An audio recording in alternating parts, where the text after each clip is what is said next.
Okay, here we are for another Flames of War episode on the most boring and technically poor YouTube channel on the internet, Bland Gaming. So we are now in the gaming garage. We have did the best we could make our table in and around Kursk back in what is it, 1943, I believe, 1942.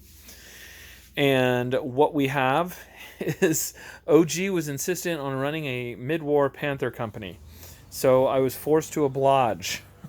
So this is what he's running. We're running 100 points of Panthers from a Panther company, and we're running 100 points of a T-34 Hero battalion.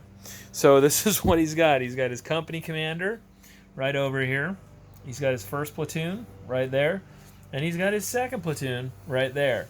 And that is it. Off table, got a couple Stukas ready to drop some dive bomb on some Russians. So what I have is we've got a SU-122 battery here. Our company commander's back here where he can influence and help with these two platoons here. We have two hero platoons, one of T-34s, another hero platoon of some T-70s. I have the Dishkas, and unfortunately in the previous edition of Flames of War, the gun teams could dismount off of the trucks and become their own separate gun team. That's not the case in this version, so I just kind of mount them on the back of the trucks there. I'm going to be running up through the buildings.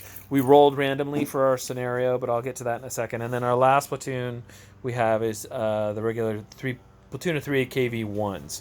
So hopefully those will give us a little bit of hard hit, some armor. And then you cannot play Russians without bringing Sturmoviks. So there's my Sturmoviks right there. And we rolled for a random scenario, and OG rolled Annihilation. So really, it's going to be trying to kill each other. I think this game is going to be less than an hour, but we'll go ahead and we'll give it a shot. We'll let you guys know. All right, on to turn one, Soviets turn one. Okay, so just ended Soviet turn one. Really wasn't too much going on. A lot of cross-country dashing. So we're trying to move and use the buildings for cover here. I know these Panthers are going to come out. OG's Panthers are just going to come out, and they're going to do some hefty damage to these guys. The objective for me is to try and make them move in order to do it. Hopefully the AA here will keep the Stukas off me. We played that these are crops, these are fields and everything. They're not leftover carpet from when we recarpeted the house. Just throwing that out there. But they are instead actually fields of wheat. And we did non-bog check, but they offer concealment for tanks and do not block line of sight. So the KVs motored. They got their nitro going and they're moved their whopping 12 inches across. So we'll see what happens with the Panthers. I chose to keep my SU-122s in spot here to provide artillery support. Obviously, since this is a meeting engagement, I can't fire artillery bombardments. I couldn't try and get my Sturmoviks on the board. So that's the end of Soviet turn one. Just a lot of fast moving. Okay, so German turn one. Thank you, Lord, for teaching me humility, because I told OG at the beginning of this match that I thought I was going to kill him just because he had so few units. The Panthers stood in place, opened fire, full fire, and managed to punch one of the KV-1s while I bounced the other round that hit. And then these Panthers across the way, one fired down here, 2 hits, 2 firepower tests, brought that SU-122 to its knees. And then these Panthers backed up and fired one shot. Well, I don't even think he fired. Oh, he did fire one shot, but he missed. The real danger was as I moved up here, his Stukas came in. All 3, actually only 2 of the machine guns were in range. 2 of the machine guns fired. I hit him twice and needed to do 2 firepower checks of 5 or better. missed him. So his 2 Stukas dropped bombs, and you can see he knocked out one of the 3 tanks for this platoon, knocked out our company commander, knocked out 2 out of 3 tanks on the T-70s. So Germany's first turn was absolutely devastating. I am in big trouble. So we'll see what happens next here. So going on to Soviet turn 2. Okay, end of Soviet turn 2 was a disaster. Aircraft did not come in. Fortunately, our T-70 made his motivation check, so he decided to stick around. So as far as movement, continued to move the KVs as quickly as we could into him because our guns cannot penetrate his front armor. The one remaining Su-122, rather than try and move up and try and gun, I actually managed to range in successfully over here, but wound up missing both hits on the Panthers there. There's no shooting here. Moving up our anti-air to hopefully keep the Stukas off of my last remaining 3 tanks here. And that's the end of my turn. I am still in big trouble here in the Bland Gaming Game Garage. All right, on to Germany, turn 2. Okay, ladies and gentlemen, this game is going fast. All right, so end of German turn 2. So the Panthers, the HQ, and first platoon over here fired all 6 shots into these KV-1s.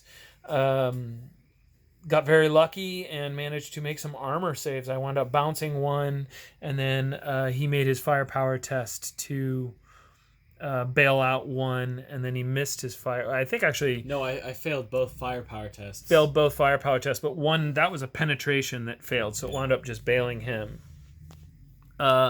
These Panthers over here scooted off to the side. They were able to clip this one T-34. That was very lucky, where... was that I bounced them, or I think that was you. Was that you failing a firepower test there? Missing. No, okay. It was me failing firepower test. You failing a firepower test there, which managed to bail out that tank there. Then the Stukas came in. They were right there. All 3 AA gun shots, 9 shots into him. I only hit twice. He made his save, so he dropped his bombing hell on these 3 schmucks here. I got very lucky and bounced both of the bomb shots and everything. So we're getting ready for Soviet turn 3.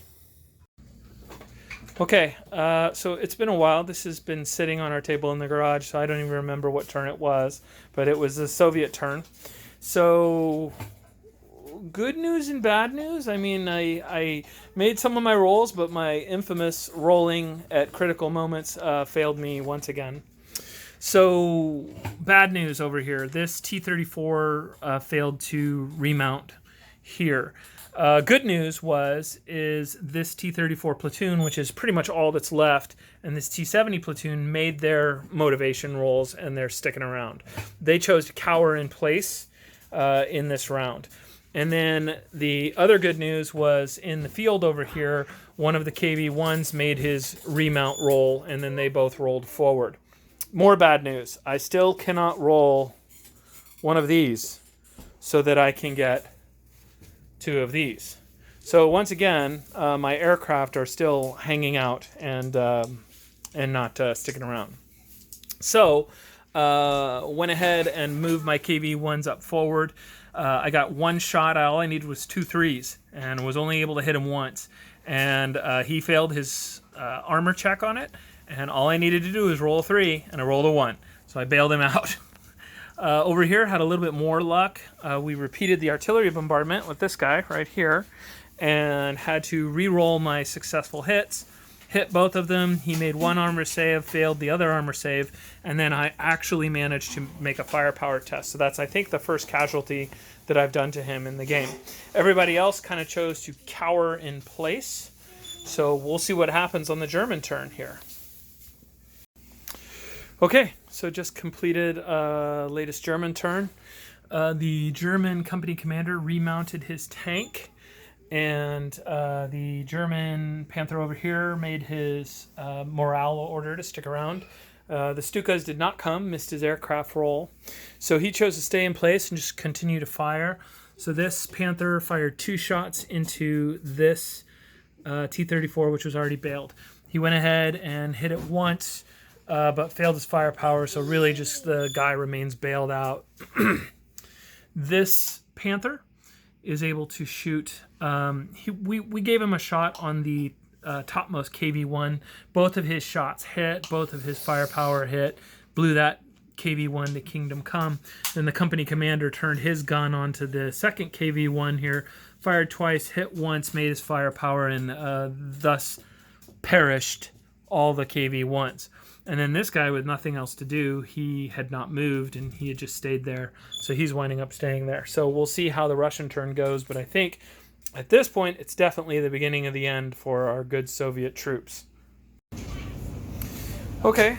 Once again, a disastrous turn for the Soviets, but we managed to hold on. The tanks that were hiding behind the building here managed to remount, make their motivation checks, and this artillery unit here managed to make its motivation check as well. Again, the Sturmovix did not show up with a roll of a 2. So we're going all out. These guys went in here and tried to get side shots on the Panthers. So the first thing we did was repeated the bombardment, re-rolling the hits. First hit made it, second hit missed, so this guy did not get hit at all. This guy took a hit from, of all things, the T-70. He failed. He actually tied his armor roll and made the firepower roll for the T-70, managing to bail him out. These 2 tanks here fired at this far remaining Panther there, hoping for side shots. And I needed 5s, and I was close. I got 4 and a 1, which add up to 5, but still nothing. So on now to the German turn for probably, I'm anticipating, the final turn. Okay, as I suspected, that was our final turn.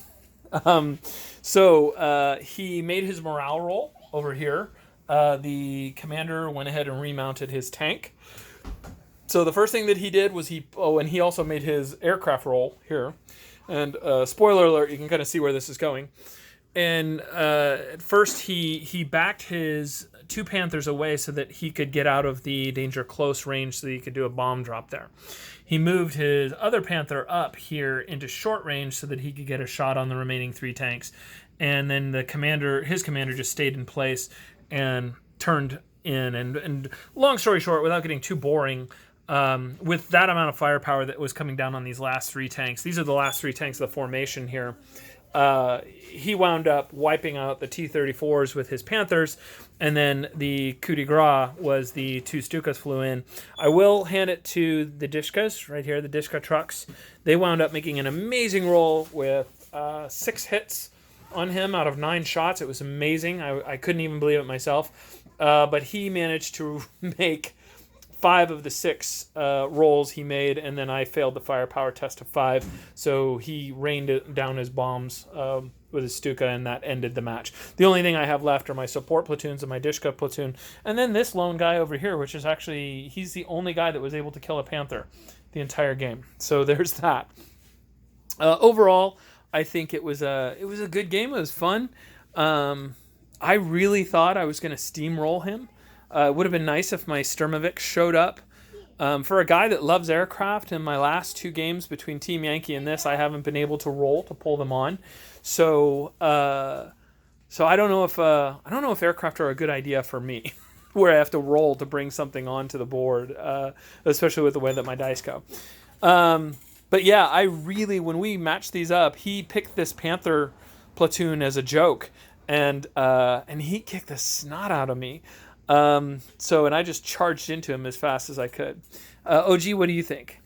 I think that mid-war, well, I looked at it and I said, well, mid-war, 1 Panther is like, it's much cheaper than a Tiger. When it comes to late war, Tigers are like 1 point difference from a Panther, but in mid-war, the Panthers are all new and stuff, and the Tigers are all veterans and stuff, and so it's like almost a 10-point difference.